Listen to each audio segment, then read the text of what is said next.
Welcome to this explainer. Today we're diving into some absolutely profound Buddhist wisdom. In our modern world with all its relentless noise, we're constantly told that we need to add more to our lives to be happy. We need more money, more status, more control, more things to manage. But today we're going to explore a radically different approach. We're looking at the idea that true peace actually isn't found in fixing everything or frantically acquiring more. Instead, it's found in deliberately releasing the heavy, exhausting burdens we carry around with us every single day. So what if peace comes when we finally just let go? It's a pretty simple question, right? But man, it completely flips our modern obsession with control right on its head. We all carry things we know we probably should have released a long time ago.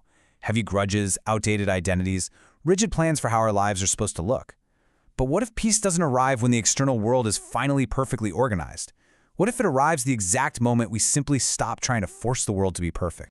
There's this brilliant quote from the Buddha: "You only lose what you cling to." Now, I know a lot of us hear letting go and immediately think, oh, that means giving up. But actually, scratch that. It's the exact opposite. Letting go is the ultimate wisdom in motion. It's the quiet courage required to release what absolutely no longer serves us, so we can finally find some real clarity. All right, let's get into our first big hurdle, the illusion of control, and how we can learn to flow with the river of life. To really get why control is just a mirage, we have to talk about anicca. That's the core Buddhist teaching of impermanence. Basically, it means that literally everything, the seasons, our relationships, our crazy emotions, is constantly changing. So when we try to freeze things that are naturally meant to evolve, well, we just end up creating a ton of deep anxiety for ourselves. We suffer twice. First, from the intense stress of trying to hold things perfectly in place, and second, from the inevitable heartbreak when those things naturally shift anyway. It's exactly like fighting a rushing river. When we try to force outcomes, it creates this massive, exhausting resistance. We're just muscling our way through life, but trusting the present, that's where the magic happens. It brings calm, it brings adaptability. True strength isn't about rigid resistance. It's about flowing with the river like water, finding incredible power in simply meeting life exactly as it is.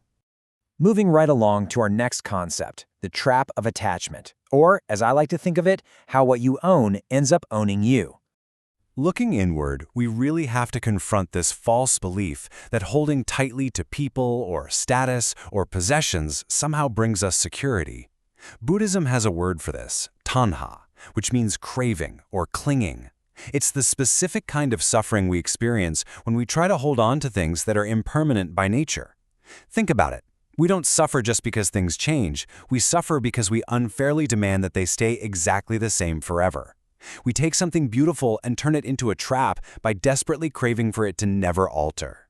Now, letting go doesn't mean you stop caring or become cold. Not at all. Think of it like holding a bird. You don't lock it in a cage because you're terrified of losing it. You hold it gently in open hands. Letting go just means you're finally giving the people and the circumstances you love the necessary space to actually breathe without being totally smothered by your expectations. And making this shift is an absolute game changer for our inner resilience. The attached mind is constantly whispering, "I need this to be okay." It ties its happiness to fragile things it can't control. But the free mind, it confidently says, "I am okay no matter what comes or goes." When you make that switch, your peace becomes completely unshakable. You start to realize you were actually never missing anything.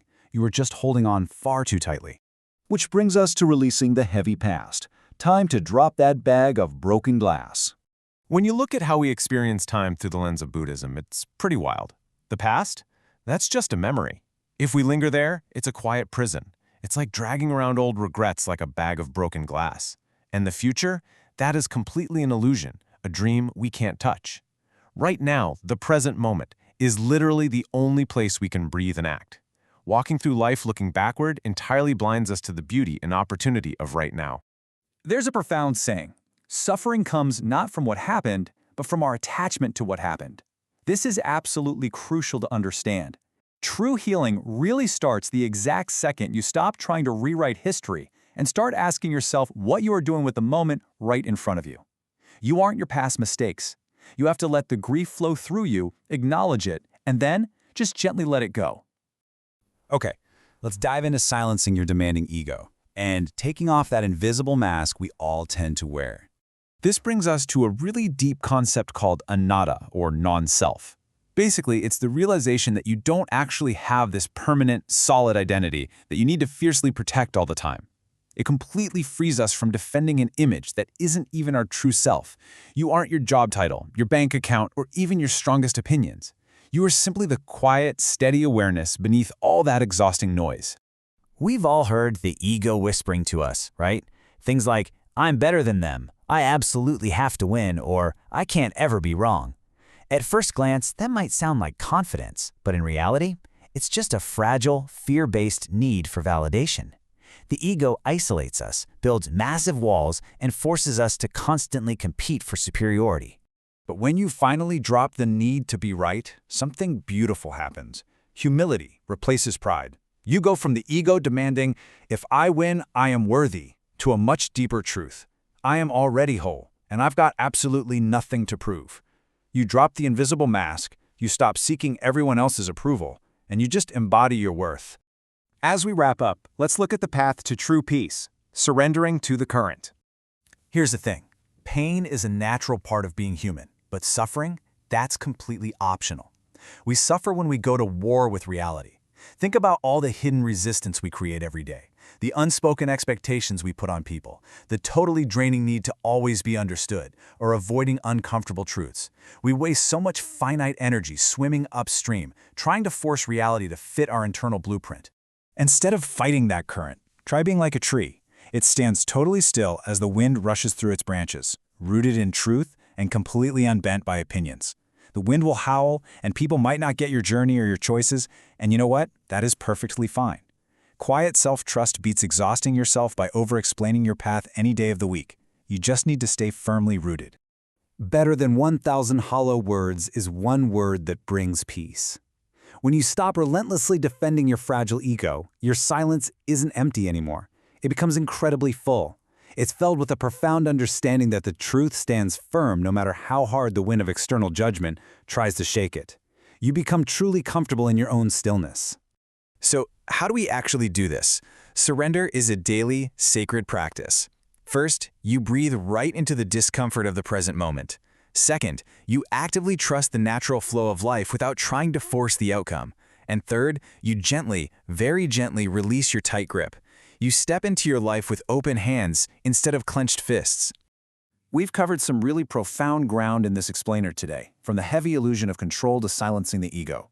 But I want to leave you with one absolutely vital question to ponder right now. What part of your heavy load are you finally ready to release today?